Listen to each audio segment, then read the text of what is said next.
باورتون نمیشه از همین کدوی ساده قراره یه غذای شیک و مجلسی در بیاد.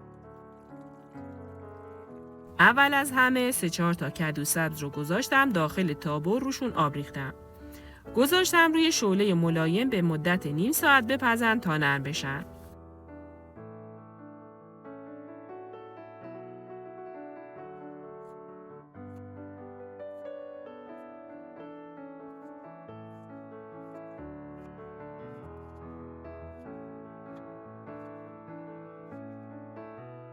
بعدش یه دونه پیاز که نگینی ریز خورد کردم داخل روغن تفت دادم تا سبک بشه.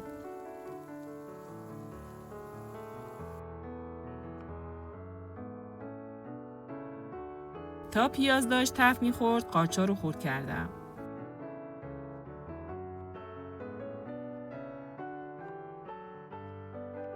به جای قاچ میتونید از گوشت قرمز یا سینه مرغ هم استفاده کنید.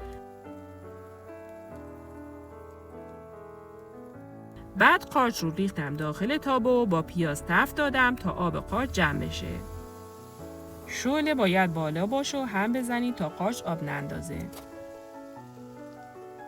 فلفل دلمه رنگی هم بهش اضافه کردم و تفت دادم تا حسابی عطرشون در بیاد.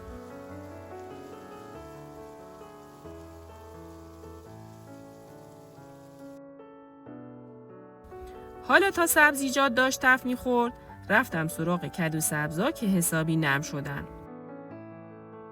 اول برش زدم، بعد با قاشق داخل کدو سبزا رو خالی کردم.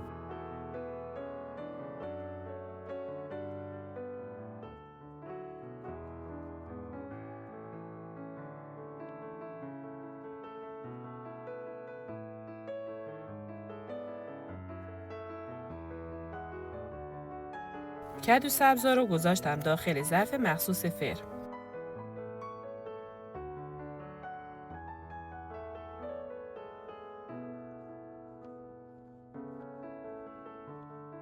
قسمت میانی کدو سبز رو با چاقو خورد کردم و با بقیه مواد تفت دادم.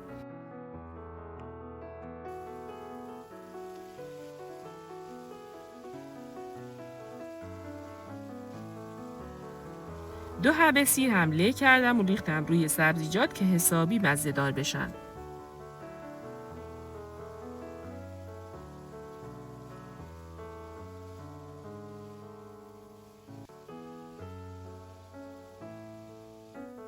حالا وقت اضافه کردن ادویه هاست که شامل پاپریکا، فلفل سیاه، نمک و مقداری هم شوید خشک بود.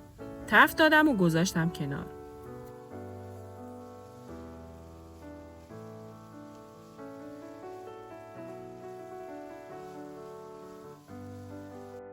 داخل کدو سبزا رو نمک و فلفل سیاه زدم که مزه بگیرن.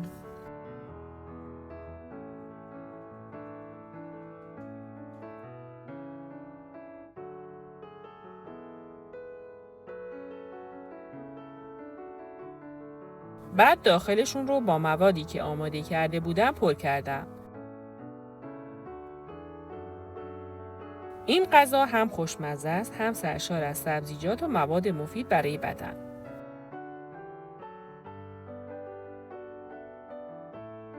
روشون پنیر پیتزا هم ریختم.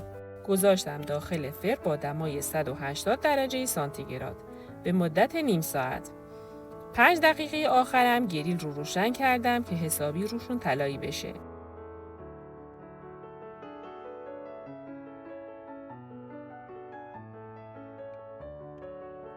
اگه از این ویدیو خوشتون اومد ممنون میشم لایک کنید و برای حمایت از من کانال رو سابسکرایب کنید.